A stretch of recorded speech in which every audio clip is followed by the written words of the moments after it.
Imagine paying thousands of dollars to basically have a doctor intentionally and repeatedly puncture your face with tiny needles. Right. All in the pursuit of looking younger, which is kind of wild when you say it out loud. It's totally wild. For years, that literal no pain, no gain trauma was it was the absolute gold standard in regenerative aesthetics. Hmm. You wanted results, you paid for it in blood, swelling, and like days of just hiding in your house. Oh, yeah. Avoiding all mirrors and social contact. Exactly. But what if you could trigger the exact same biological clock reversal, while basically taking a nap? Well, see, we've been culturally conditioned to believe that changing human tissue requires some level of destruction.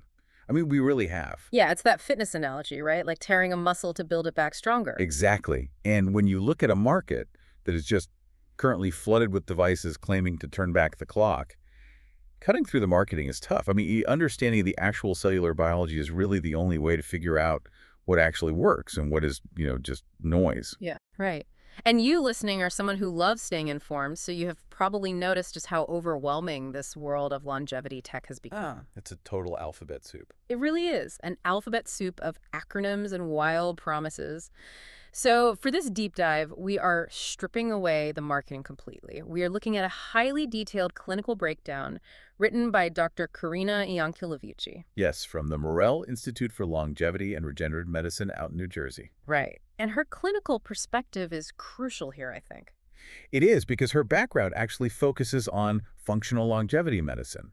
She evaluates these energy-based skin tightening technologies really rigorously. She's looking at the whole picture. Exactly. She looks at the entire biological picture long before they ever touch a patient's skin. Which is exactly what we need. So her analysis centers heavily on this non-surgical skin tightening platform called Density RF. We're going to figure out exactly how its specific dual energy technology drives long-term collagen remodeling. And crucially, why it holds distinct advantages over major competitors, like specifically a device called XERF. Okay, let's unpack this.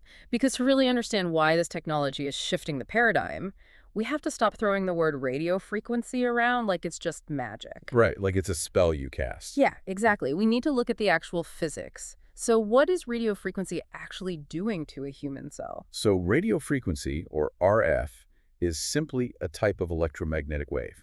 That's it. It's the exact same fundamental category of energy used by, like, your Wi-Fi router or your microwave. Wait, really? Like my microwave? Yeah, same category, but obviously it's operating at a specific frequency that's tuned to interact with human tissue, not popcorn. Fair enough.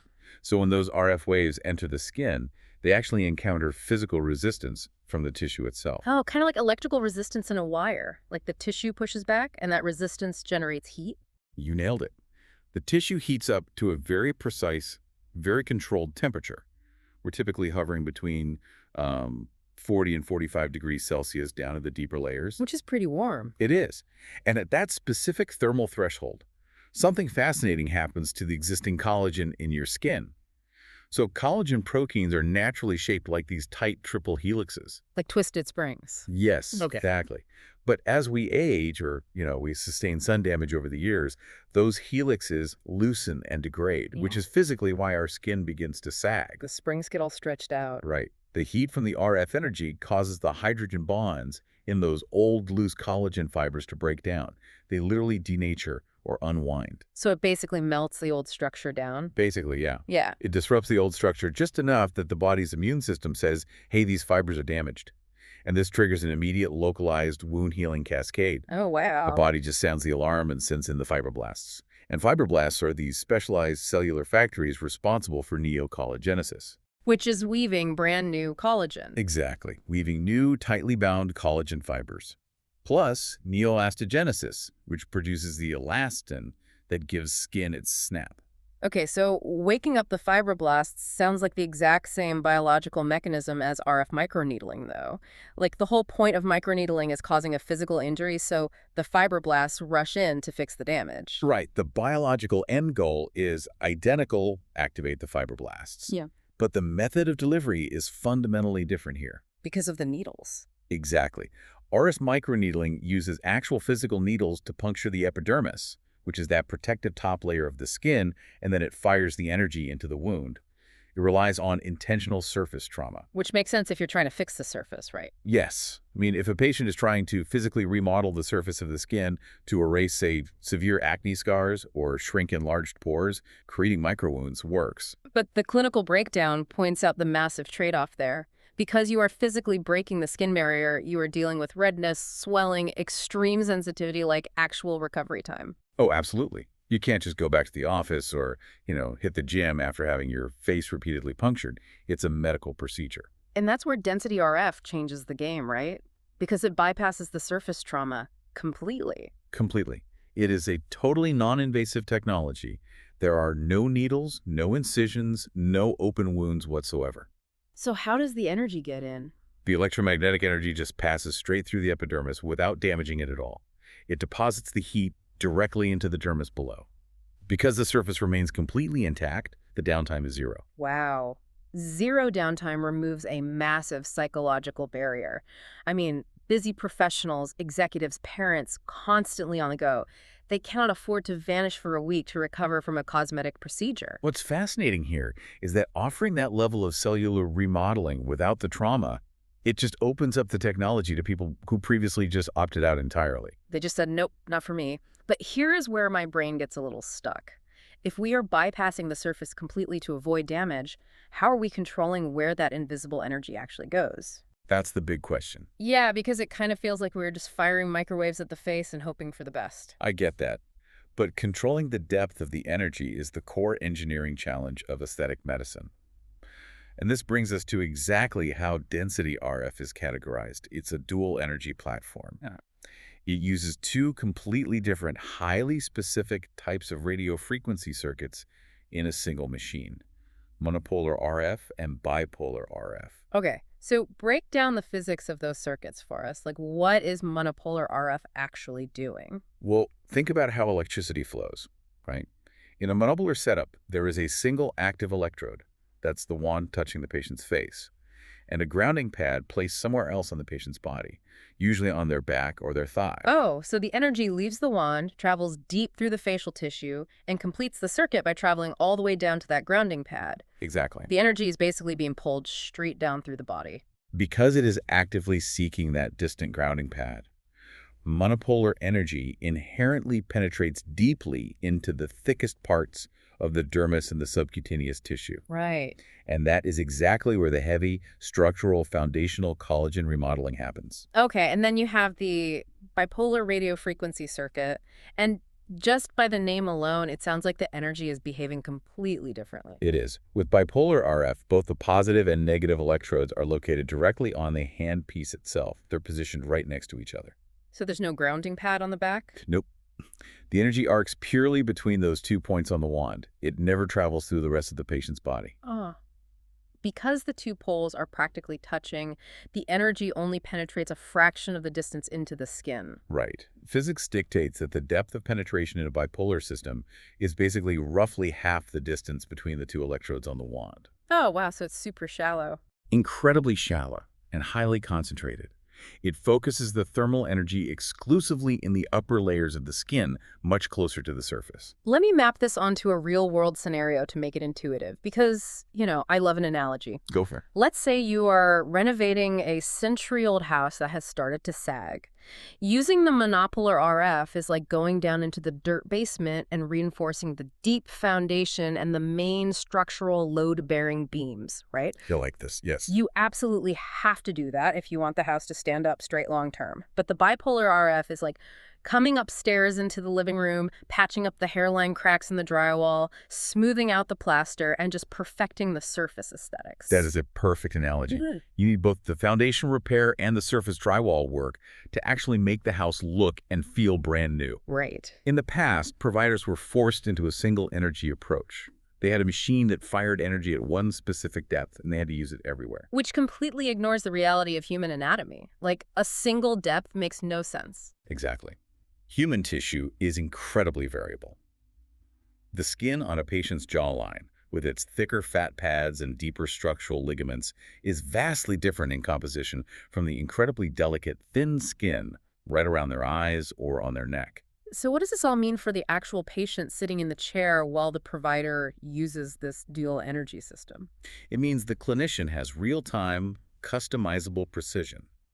The provider evaluates the specific tissue thickness and the degree of laxity in the exact area they are treating. Oh, so they adjust on the fly. Totally.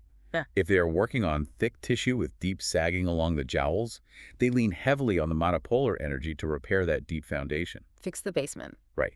But when they slide the wand up to the thin skin on the forehead or the delicate neck tissue, they instantly switch to the superficial bipolar energy. They tighten the surface without dumping unnecessary, dangerous heat into the deeper layers where it really doesn't belong. Which brings us to the market showdown, because density RF is definitely not the only high-end device making these promises right now. Not at all. There are many. To understand its clinical value, we need to compare it to the other major platforms the Mirelle Institute evaluates in their breakdown. Well, contextualizing the older technology really helps clarify the advancements here. The source discusses Thermage, which is essentially the grandfather of non-surgical skin tightening. I've heard of that one. Yeah, it's famous.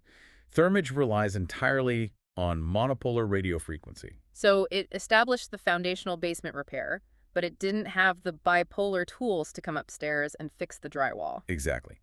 Then you have a device like Sofwave, which takes a completely different path. Sofwave does not use electromagnetic radio waves at all. It uses ultrasound energy. Wait, sound waves instead of radio waves? How does sound build collagen?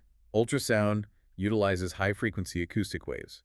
So instead of electrical resistance causing the heat, the sound waves create rapid mechanical friction within the tissue. Like rubbing your hands together really fast? Exactly. And that friction generates heat to stimulate the fibroblasts.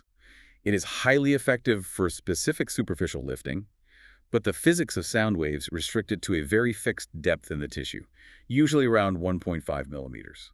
Oh, so it lacks the deep foundational reach of monopolar RF. Correct. It can't get down into the basement. But the real direct comparison in the clinical breakdown, the one people researching this will inevitably get hung up on, is between density RF and a device called XRF.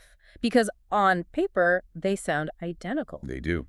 Both are modern, non-invasive radiofrequency platforms. Right. Both stimulate collagen without needles. Both require zero downtime. The primary advantage density RF claims is that it combines both monopolar and bipolar energy, whereas XRF is a single energy platform. Right. XRF relies entirely on a highly advanced form of monopolar energy delivery. Okay, here's where it gets really interesting, and where I want to push back on this a bit, because it feels like there's a missing piece of logic. Okay, let's hear it. If XERF is using state-of-the-art monopolar energy, that deep, penetrating foundation builder, why can't the provider just turn up the power to make the heat reach the surface? Doesn't more power just equal a wider, more comprehensive zone of heat? Why do we specifically need a whole separate bipolar frequency just for the surface? If we connect this to the bigger picture of how physics actually works in the body, pushing more power through a monopolar circuit does not force the heat to the surface. It just dumps exponentially more thermal energy deep into the tissue. Oh, because it's still looking for that grounding pad. Exactly. The energy is always seeking that grounding pad on the patient's back. The thermal dispersion creates a cone of heat that gets wider the deeper it goes. I see. If a provider tries to compensate for thin skin by simply turning up the wattage on a monopolar device, they risk severely overheating the deeper subcutaneous fat layer. Oh, wow. And melting the fat is the last thing you want if you're trying to keep a face looking youthful, plump, and structured. Definitely. You lose that fat, you look gaunt. Plus, overheating the deep tissue also triggers the nerve endings and pain receptors located in those lower layers. Ouch. Yeah, the patient experiences severe, acute discomfort. You simply cannot brute force deep energy into doing a superficial job. So a single deft device like XERF inherently forces the clinician to compromise. I mean, they either keep the power low to protect the deep tissue, which sacrifices the surface tightening, Right. or they turn the power up to get better surface results and risk causing pain and fat loss deep down. Having dedicated bipolar energy completely removes that compromise. The bipolar circuit arcs just between the pins, bypassing the deep tissue entirely. So the provider can deliver intense, highly effective heat to the very top layers of the dermis to smooth out fine lines, and the deep fat pads remain completely unaffected. Yes. The adaptability of having both physical circuits in one handpiece is the fundamental difference in how the provider interacts with the biology of the patient. It's like you wouldn't use a sledgehammer to hang a picture frame, and you wouldn't use a tiny tack hammer to knock down a load-bearing wall. Exactly. You need the right tool for the specific tissue depth. And that adaptability explains another major point in the breakdown. Density RF is not just a facial treatment. Oh, not at all. Yeah. Dr. Ianculovici's clinic utilizes the platform across the entire body. The source actually lists the treatable areas: the neck, the jawline, the abdomen, the thighs, the arms, the décolletage, and even the hands. Which is crazy when you think about the variance in tissue there. I mean, the skin on the back of your hands is practically paper thin compared to the thick, fatty, structurally dense tissue on your thighs. It's vastly different. The fact that a single device can transition between those vastly different biological environments is wild, and it brings up the comfort factor. What stands out to you about a single device that can jump from refining the delicate contours of a jawline to tightening up the thick skin on an abdomen, all while the patient just lays there comfortably? Well, patients who have researched older monopolar treatments are often terrified of the pain. I mean, the legacy technologies from a decade ago had a reputation for requiring strong pain medication or actual nerve blocks just to get through a single session. Yeah, the feeling was often described as getting snapped with a hot rubber band over and over again, which sounds miserable. Because density RF can constantly switch between monopolar and bipolar delivery, it never overheats one specific deep zone for too long. Oh, that makes sense. Yeah, the tissue maintains an optimal therapeutic temperature without suddenly spiking into that pain threshold. The clinic frequently notes that patients are actively surprised by how comfortable the procedure is. They say it feels much closer to a warm stone massage than a medical intervention. Okay, so we have a painless treatment, zero downtime, and it treats everything from delicate hands to abdomens. We definitely need to ground this in clinical reality before it sounds like straight-up science fiction. Agreed. What are the absolute limits of this technology? This raises an important question regarding patient selection, actually, because any ethical clinical environment will tell you exactly what a device cannot do. Right, so what does the breakdown say? The breakdown is unequivocal on this point. Density RF does not replace the scalpel. It cannot magically delete 4 inches of excess hanging skin. Not a chance.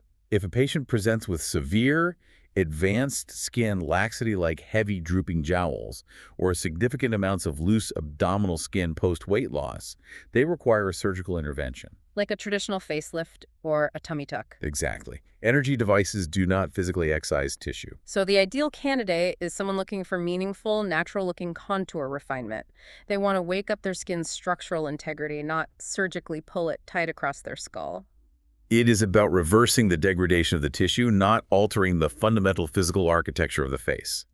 And managing expectations around the timeline is equally critical here. The clinical breakdown emphasizes that collagen production is a slow biological process. Right, you do not walk out of the clinic with a brand new face that afternoon. No.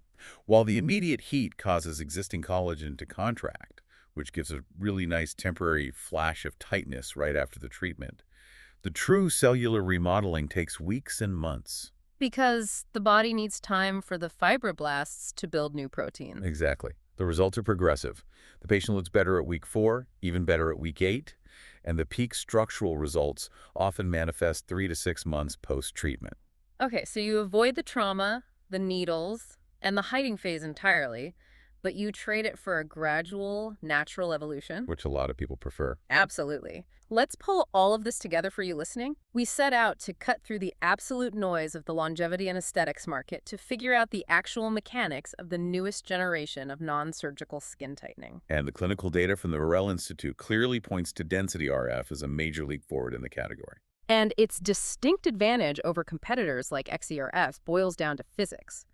It is the highly customizable dual energy system, the ability to use monopolar energy, that deep electrical circuit, to repair the foundational structure of the dermis. Right. Paired with bipolar energy, the shallow, localized circuit, to patch up and refine the superficial layers. Exactly. It is that specific, adaptable combination that allows providers to deliver profound collagen remodeling across wildly different tissue types on the face and body. All while maintaining an exceptionally comfortable patient experience with absolute zero downtime. It really forces us to rethink the fundamental requirements of tissue regeneration. It really does. I mean, we just spent this entire deep dive detailing how precise, targeted frequencies of electromagnetic energy can essentially command human cells to rebuild their own structural foundation. Yeah, the thermal resistance activates the fibroblasts, and the body literally weaves new proteins to reverse the visible signs of time. We are basically speaking the language of the cells, using energy instead of trauma. Which leaves me with this thought. If our own biology is capable of this level of profound structural remodeling, simply by being exposed to the right frequency of resistance and heat, what other dormant regenerative capabilities are hiding in our cells right now? Wow. I mean, if we could reverse tissue aging with radio waves, what else is just waiting for the exact right technological signal to wake up?